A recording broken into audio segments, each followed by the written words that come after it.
Bismillahirrahmanirrahim. Qala al-muallif rahimahullahu ta'ala wa nafa'ana bihi wa bi'ulumi fid dharain. Amin. Kita lanjutkan pembacaan karya Buya Hamka yang berjudul Tasawuf Modern.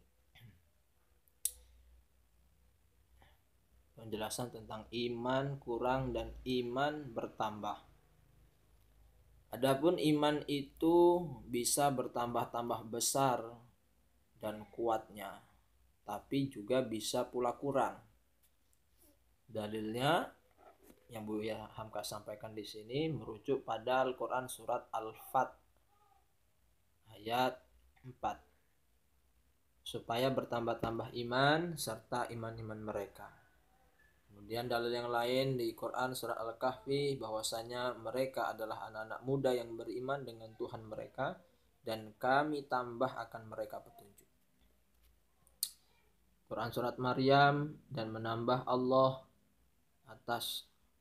menambah atas orang-orang beroleh petunjuk itu akan petunjuk pula, ditambah ke petunjuk. Kemudian orang yang beroleh petunjuk itu akan Allah tambah atas mereka petunjuk pula, dan bertambah-tambahlah iman orang yang beriman itu. Dan banyak lagi ayat-ayat yang lain yang menunjukkan bahwa iman itu tiada tetap keadaannya begitu saja. Malahan boleh bertambah-tambah derajatnya dan boleh pula kurang dan hilang dari dalam hati. Tersebut di dalam Quran surat Al-Munafikun. Demikianlah lantaran mereka dahulunya beriman, kemudian itu mereka kafir, maka dicaplah hati mereka sedang mereka tidak sadar. Keterangan lain, sesungguhnya orang-orang yang beriman, kemudian itu kafir, kemudian beriman pula, kemudian kafir lagi, kemudian bertambah-tambah juga kafirnya, maka tidaklah Allah Ta'ala akan memberi ampun kepada mereka dan tidak pula akan menunjukkan mereka jalan. Quran surat An-Nisa ayat 137. Nah, setelah menyelidiki kedua ayat ini, dapatlah kita pastikan bahwanya hati itu hanya dapat memuat misalnya 100 benda, tidak dapat dilebihi dan tidak dapat pula dikurangi. Muatan yang 100 itu ialah iman dan ragu. Kalau telah dipenuhi oleh iman 25%, tandanya dipenuhi oleh ragu 75%. Dan kalau telah ada iman 50%, tentu ditempati pula oleh ragu 50%. Kalau iman cukup menjadi 100%, tentu tidak ada ragu di dalamnya lagi. Oleh sebab itu, maka hendaklah iman yang telah tumbuh di dalam hati kita pupuk supaya subur dan bertambah. Jangan dibiarkan begitu saja, takut dia menjadi lemah dan tumbang. Tumbuh rumput sekelilingnya, tumbuh yang menyemakkan, atau dialihkan limau oleh benalu. Bahkan dialahkan limau oleh benalu. Harus kita perhatikan dan segala macamnya. Ini penjelasan Buya Hamka terkait dengan perkara potensi iman bertambah, potensi iman berkurang. Kalau iman perumpamaannya 100%, ya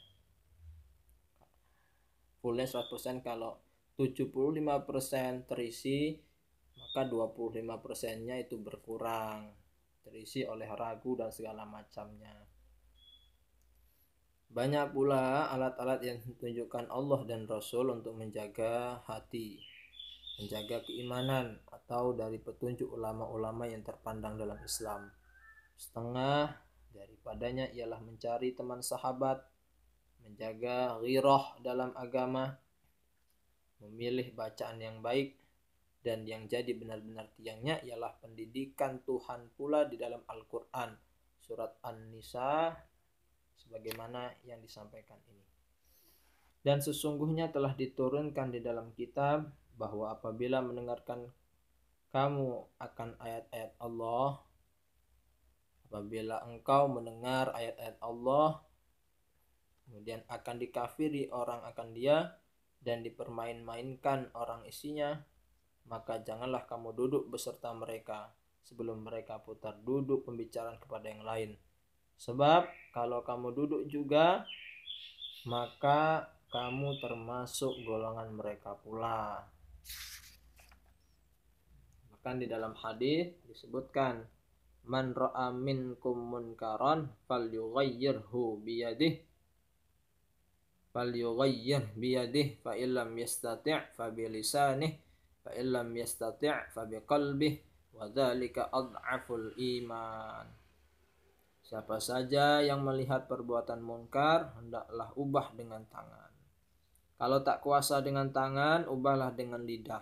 Dan kalau tak kuasa dengan lidah, maka ubahlah dengan hati. Dan dengan hati itu adalah yang selemah-lemahnya iman. Jadi, hendaklah cukupkan ikhtiar dan usaha supaya iman itu jangan lemah, dengan jalan menutup pintu-pintu yang bisa melemahkannya, supaya iman itu bertambah naik serta diterima oleh Allah Subhanahu wa taala. Maka ulama-ulama telah menunjukkan beberapa aturan. Di antaranya Abdullah bin Mas'ud, sahabat Nabi Muhammad SAW, kemudian Uzaifah bin Al-Yaman, sahabat Nabi, kemudian An-Nakhai, Hasan Basri, Atha, Taus, Mujahid bin Abdullah bin Mubarak, semuanya tabi'in, bahwa hendaklah orang yang ingin lengkap imannya itu menyempurnakan melalui 3 syarat. Yang pertama, ditasdikkan, yakni dibenarkan dengan hati, ya, seyakin-yakinnya. Yang kedua, diikrarkan melalui lisan, kemudian diturut dengan amal, dibuktikan dengan amal perbuatan. Maka kalau kurang satu di antara ketiga syarat itu, tidaklah dapat dikatakan sempurna iman. Kalau seseorang mengerjakan suatu amalan sedang hatinya tidak percaya, boleh dia menjadi munafik. Maksudnya di sini dia bisa menjadi orang munafik, mengerjakan suatu amalan tapi hatinya tidak percaya. Kalau lidahnya saja yang mengaku, hati dan perbuatannya tidak, jatuhlah dia menjadi kafir juhud. Ada dia mengerjakan dan lidahnya pun mengakui pula, tetapi tidak diketahui kaifiatnya, caranya segala macamnya. Maka ditakuti bahwa imannya itu akan jatuh kepada kesalahan. Oleh karena itu, hendaklah dituntut segala macam ilmu yang bisa menguatkan iman. Dengan keterangan-keterangan ini tertolak dengan sendirinya i'tikad kepercayaan firqah Jahmiyah yang mengatakan dengan semata-mata membenarkan saja, belum mengikuti dengan perbuatan, telah bernama mukmin. Orang itu baru musaddiq, orang yang membenarkan. Makanya bernama mukmin, membenarkan dengan hati, mengakui dengan lidah, dan mengikuti dengan amal perbuatan. Sekali lagi, mukmin itu membenarkan dengan hati, dengan sebenar-benarnya, meyakini dengan hati, dengan keyakinan sebenar-benarnya, mengakui dengan lidah, dan mengikuti dengan amal perbuatan. Untuk mengetahui atau sebagai penguji apakah iman kita bertambah atau kurang, di dalam ayat-ayat Al-Quran dan diiringi sabda Muhammad SAW telah diterangkan lebih baik banyak membaca Al-Quran, menyelidiki hadis-hadis yang berhubungan dengan perkara iman. Kelak rahasia itu akan terbuka sedikit demi sedikit. Karena sebuah ayat yang pernah kita sampaikan sebelumnya, ini Buya Hamka telah disampaikan tadi, ujian yang besar tentang derajat iman itu bila nama Tuhan tersebut dan ayatnya dibaca orang. Orang mukmin ialah orang yang gemetar dirinya mendengar nama Allah dan bertambah imannya bila mendengar ayat-ayat Tuhan. Bergetar, ya, bisa jadi kita mengikuti majelis taklim, ya, disebutkan kekuasaan Tuhan, tambah iman kita. Ayat ini sudah dapat menjadi ukuran dan ujian. Adakah ketika nama Allah itu dibaca orang, hidup ingatan kita kepadanya, serta terikat kita dengan perasaan percaya? Adakah ketika ayatnya terbaca masuk ke dalam jiwa dan meresap kepada budi? Kalau sudah, walaupun sedikit, tanda sudah ada bayangan iman dalam dada kita. Kalau belum, tandanya belum tumbuh.